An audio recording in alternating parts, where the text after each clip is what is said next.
This girl was trapped in a burning house for over 2 hours, but miraculously, she survived. And this man was able to rescue her.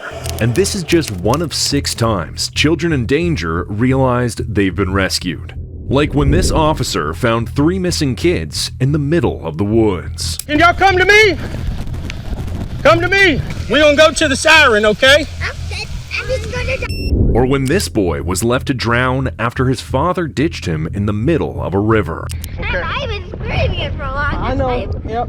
And he was not listening. But first, join this detective who's trying to figure out how this toddler ended up alone and barefooted on the edge of a busy roadway, with no parent in sight. Hey, buddy. There you go. How are you? Where you live, my man? Oh, okay. All right, we can do that. Buddy, where you live? You live over here? What's your name? Oh, buddy. Buddy. Earlier that day, this couple was on their way to the airport when they found the boy wandering dangerously close to a busy road. So they called 911 and stayed with him until law enforcement arrived. But once the cops got there, the situation quickly shifted from a missing child case to something far more serious. Where'd you see him exactly? Well, right here. Right here? Right here. We were headed down to the airport. Oh, well, I appreciate you guys stopping. He was all wet too. Yeah. Yeah, he's lying. He's walking barefoot, I believe. So I have a feeling maybe he walked off from his apartment. Yeah, I know, and I think I have a out. feeling where, and it's going to be...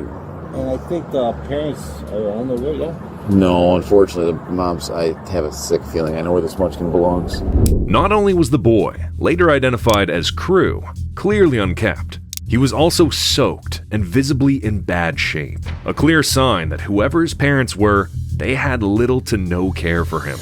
And while officers were still trying to track them down, one officer dropped a clue that could potentially get to the root of this case. I guarantee I have a sick feeling this is going to be the complainant's kid from the earlier call. It's the complainant's child? When I knocked on the door, she's like, yeah, this guy's, I reconnected with him after high school. He's been acting weird. Now he woke my kid up. We're going to go to the police department and sort it all out. Let me see if I have a car seat. So, I mean, I kind of want to see if he can point me out to where he lives. He keeps pointing over here. Well, yeah, I'm assuming he does come from here. I mean, I hate to say it. I almost want to call this woman and be like, hey, Brooke, I just want to make sure you still have your kid. She had a child, a 2-year-old, she said was awake that he woke up, a boy. And ironically enough, now I have a boy walking in the same area. Foley, I just have a gut feeling. Is your mom's name Brooke? Yeah. I hope your mom's not. I hope I'm wrong. It's just so ironic that she told me with that guy that she woke his son up. Well, like, did she know him? Yeah, they reconnected after they went to high school together. She just realized he was a drunk. It turned out the officers had already been in the area just 2 hours earlier. A woman had called 911 on her longtime high school friend, a man she had just hooked up with. She reported a disturbance after they had partied in her apartment all night. The officers removed the man from her place, but noticed she was heavily intoxicated and that a baby in the other room was crying for attention. They reminded her to tend to the child before leaving. Now, the same officers were back on that very street, this time investigating a missing toddler. So with everything starting to line up, they took the little boy to Child Protective Services and decided to pay the woman another visit. I'm hoping I'm wrong. I'm hoping that she's like, really, you think I'm that bad? Here we go. See? This is going to sound crazy, Brooke. This is no knock on you. How old's your kid? He just turned 3. What's he wearing? Is he not here? I have a feeling he's not. Oh, you're saying he's not? I don't know. Is he wearing blue striped pajamas? Yes. I'm sorry, I fell back asleep. I've been up since 5 in the morning. How much did you have to drink last night? Can we come in? Yeah, you can come in. Bruce, come on. Oh my God, stop. Don't tell me this is true. Where is he? I have him. Oh, God. I'm going to have a panic attack right now. It's terrifying to realize she didn't even know her son had been missing for hours. But her problems were only going to get worse. How much did you have to drink last night, Brooke? I had 1 beer. One beer all night. Yes, I'm sick. I'm getting over a cold. I'm sorry, I'm about to have a panic attack right now. Oh, God. He got over his gate. I was literally sleeping. I didn't go to bed till like 5 o'clock in the morning. Okay, so he was in here? Yes, in here. And he Okay, well, when I I was here earlier, you said he was awake, and I said, go pay attention to your child. I promise you he fell back asleep. Oh my God. How much alcohol do you think is in your system right now? You need to be honest with me now. I don't think you only had one beer. He was walking around with a bottle of tequila. Was this 1850? I probably, Yeah, 1850 or 208. I probably had a shot and a beer. I can do a breathalyzer. Your kid was walking down 31 No. with no shoes on. Can I call my mom? Not right now. I don't know how he keeps getting... Has this happened before? Yes. After other investigations, the officers decided to take her into custody to run an alcohol test and determine if she should be arrested. Upon arriving at the station, the woman was charged with child endangerment, but later released after passing her alcohol test. She was then allowed to leave with her son. But while the toddler was back on his feet the next day, this kid was trapped by a serial kidnapper and kept in very bad condition for 4 straight days. That was until October 2023, when a worried neighbor called the cops to report a suspicious man seemingly hiding something, or someone, in his shed. What's going on? How do we get in? Can we get in the door? You have to kick in the side door. We don't care. I don't care. My parents are here. I can't help. I just don't love this camera. He used to live here, so he can tap into anything. But we have cameras up for other reasons. Right, I got you. You know he's in there for a fact? I know for a fact. Yeah. You can kick your door. You can kick it in. I swear to God. Go ahead. Please. This girl, I don't know what's wrong with this girl. Oh, there's a girl in there with him? Yes. I told them this on I told them this. There's a girl in there. She's very slim. My husband said he didn't really get a good look at her. But he's yelling at her. Before I beat the living fuck out of her faces, she can't see out of her eyes. Okay. So this is why I'm nervous. This is why I've been calling his officer all morning, and I don't even know if that's even the right thing to do. You know 100%. I know 100%. Apparently, the suspect already had a history of arrests and convictions related to prior kidnapping cases. So when police received the call, they didn't hesitate to rush to the location. But when they got to his doorstep, they found the door locked, even though his neighbor confirmed he was inside with the victim. So after several minutes of calmly calling for him to open up with no response, the police had no choice but to forcefully break in. William, this is Jackson Police Department. This is your last chance. Come out now with your hands up, or we'll be sending the canine in to apprehend you. You will get bit by the dog. William, last chance.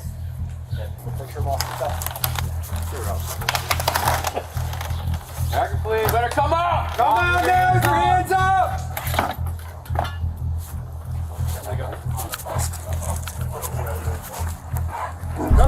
No. Come on out. William, come out now. Action Police. Come on. Come on now. Nothing in your hand. Nothing in your hands. Now. You're bit, buddy. Coming out or not?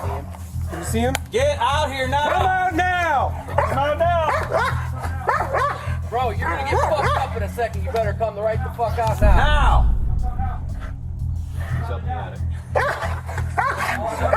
Come out. Keep going. No, I don't. Keep everything out of your hands. He's in the attic. He's in the attic. Keep everything out of your hands. Keep your hands up, man. Keep your hands up. We'll go hands down. Put it down. Drop it.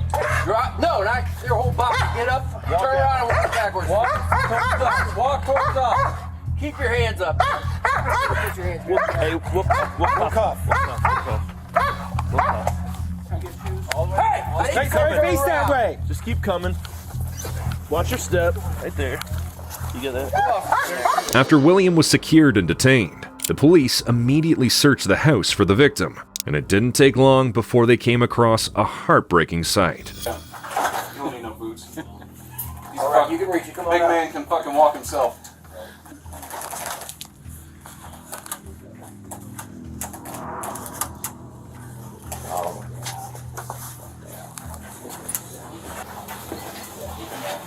There's no one else up there?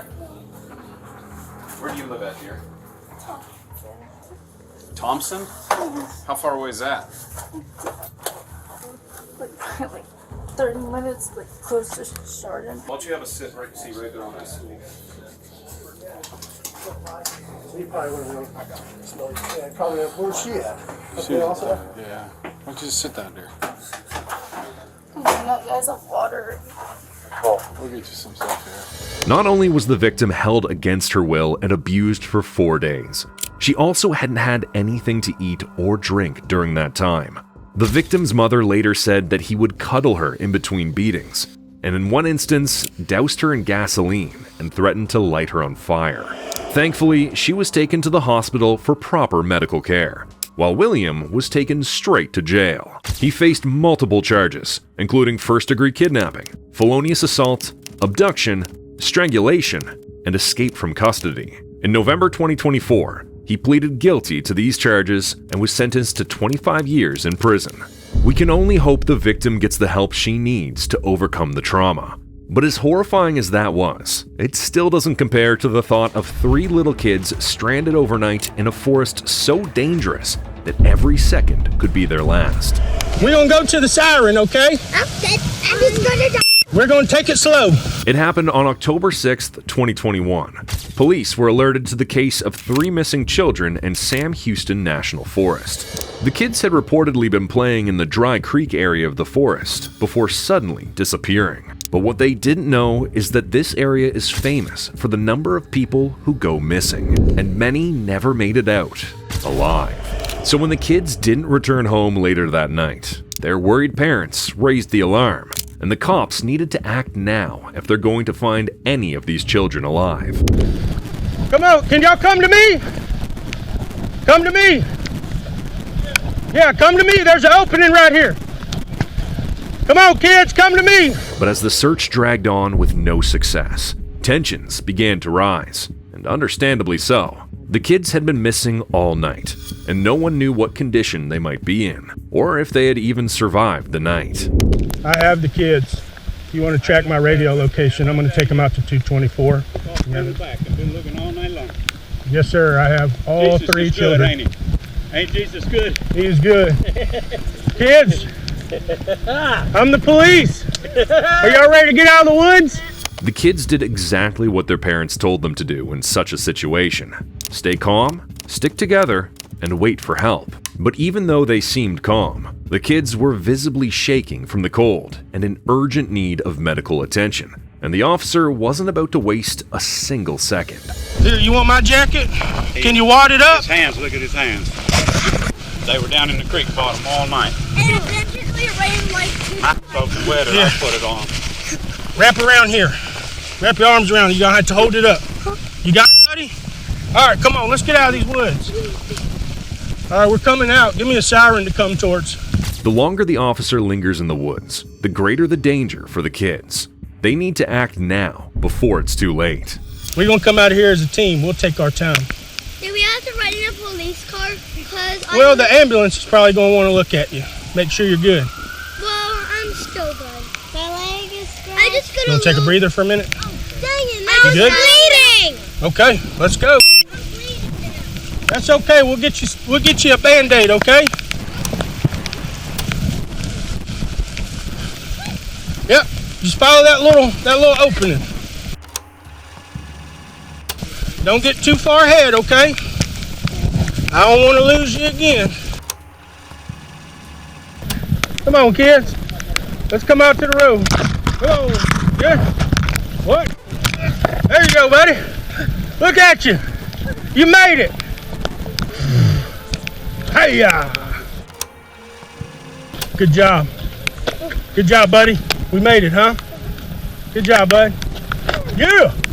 As soon as they got out, medical officials quickly attended to them before they were finally reunited with their parents a few hours later. Now, you may not believe it, but there's something even scarier than 3 kids getting lost in a dark forest overnight.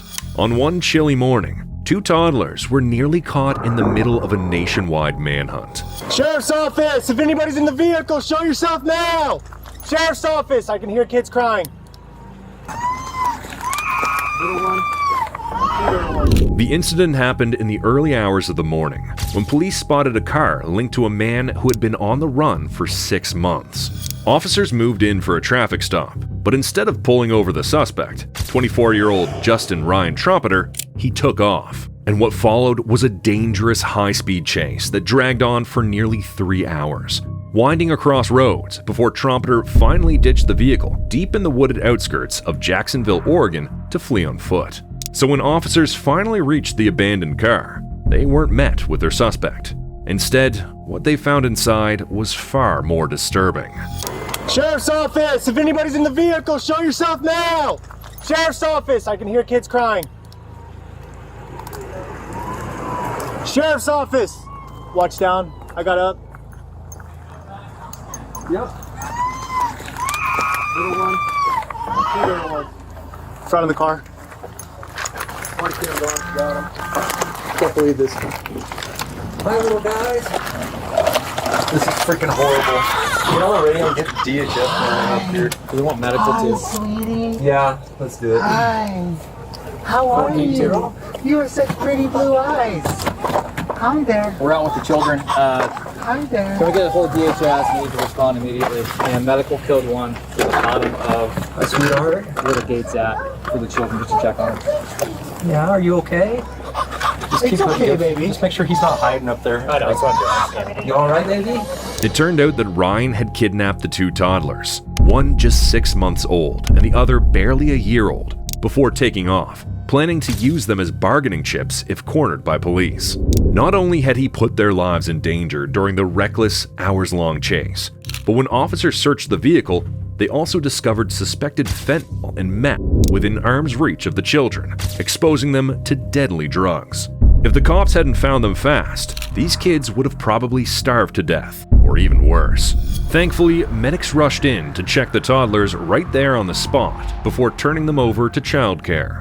As for Ryan, he escaped, and for the next 6 months, he managed to stay hidden. That is, until his luck finally ran out, and he gave himself up in a dramatic standoff. He was booked on 14 charges, ranging from child neglect and reckless endangerment to attempting to elude police. He's currently on trial, awaiting judgment. And while those kids nearly lost their lives because of a stranger's reckless choices, this next child was left for dead by his own father in the middle of a river. Just calm down. Just calm down. Calm down. Just hold my hand. All right. This man was out on the St. Louis River in Duluth, trying to fish, when he suddenly heard cries for help. So he paddled closer to see what was going on.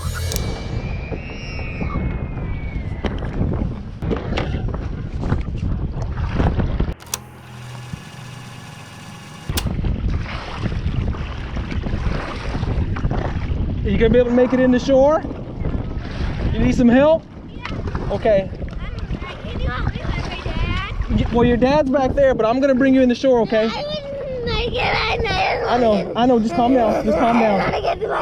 Calm down. Just hold my hand. All right. So, no, you can't pull right now. Just hold on a second. I need to get into my dad. Okay, but I'm gonna bring you over to land, okay?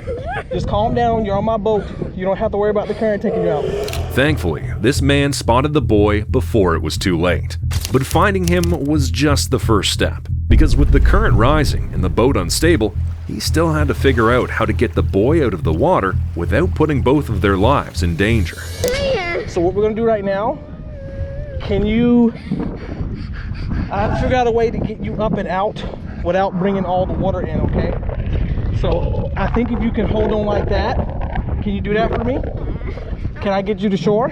Yeah. Okay. I really need it. Yeah, okay. So, really need it. and then you'll be able to land on the dock, okay? Can you do that for me? Yes. You're strong, right? Yes. Okay, all right. So I just need to be strong for a few more seconds. Okay. And I've been screaming it for a long time. I know, yep. And he was not listening. Even in the middle of all the chaos, the boy was still hoping to see the father who had abandoned him. But first, he had to make it to shore. And by the time they finally reached land, his father was nowhere to be found. So, the fisherman tried to call 911. But the boy wasn't safe just yet. River waters can be extremely cold, and the boy was showing early signs of hypothermia. so it's vital to dry him off and warm him up. Hi, do you have any towels on him? His dad left him stranded out in the middle of the river. And he's and he's saying he's feeling cold. I was just somebody that was fishing, but I want to make sure that he's fine. Then we're gonna call 911. 911? Yeah, we gotta make sure you're doing okay so you don't have hypothermia or something like that sitting there. Don't do 911. Why don't you want to call 911? Are you scared? Yes, I don't want to. It's okay. We just gotta get you on and make sure you're getting checked out. No. I don't want 911, please. No. Do you still feel really, really cold? Yeah. Okay, come on over here, bud. Yep, so he's got you a towel. It's going right there. Where was he in the? Yeah, he was in the bay. When I came up fishing, his dad was right next to him. Yeah. Maybe 30, 40 yards west or east of the ramp there.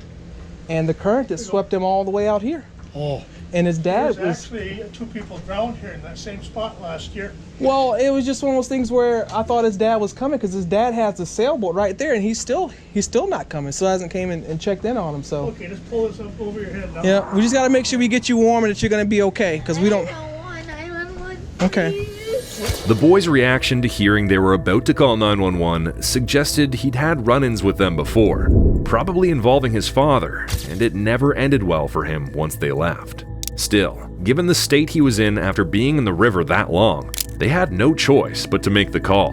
And when emergency crews finally arrived, so did his father. But his reaction to almost losing his son was nothing anyone expected. David. Very pleased to meet you. Yep. Sounds like he was a bit nervous. Well, he was screaming, and it was like I looked back to see where you were at, and you were a couple hundred yards away, and then there was somebody else that had a boat and heard him screaming, but then they went past him because the people had told him that Dad was in the water over here. So I'm like, they're gonna go get him, and they didn't. They just drove past him, and then he started screaming even louder. So then I just cut my line and paddled up, and he grabbed onto the side of my kayak, and I just made sure that he could hold on long enough because I was gonna try to lift him up in the kayak, but I told myself if I do that, there's gonna be too much water that's gonna come inside.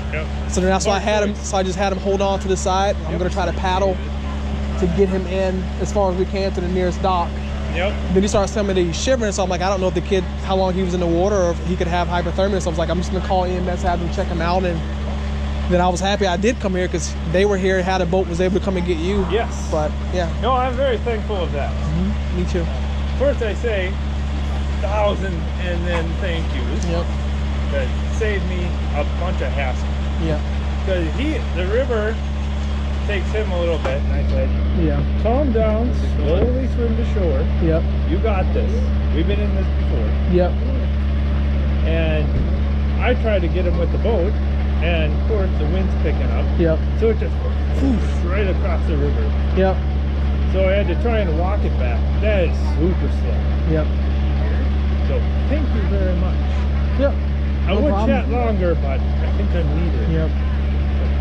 Once again, thank you. And we might be seeing each other again. Even after knowing the danger his son had just been in, the father seemed completely unmoved. He even tried to shift the blame onto the little boy, saying he wasn't strong enough to swim toward him in the current. And to make matters worse, he appeared highly intoxicated. You can only imagine what the boy must go through living with him. Still, after medics checked the boy and cleared him, he was released back to his father, with the hope that something like this would never happen again. But nothing comes close to the heroic rescue of this young girl who was nearly burned alive after being trapped inside a burning building for more than 2 hours.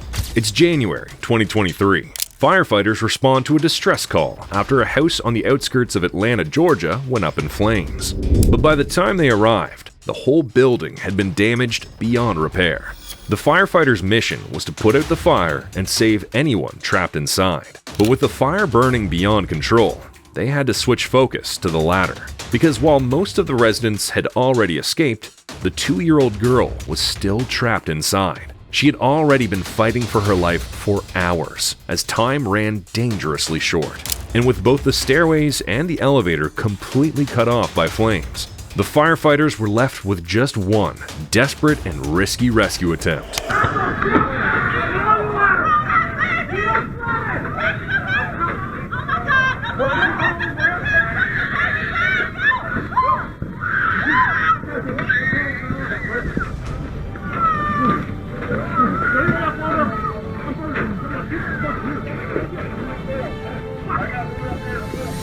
After she was finally rescued, medics quickly attended to her before rushing her to the nearby hospital. She was checked, stabilized, and later reunited with her family.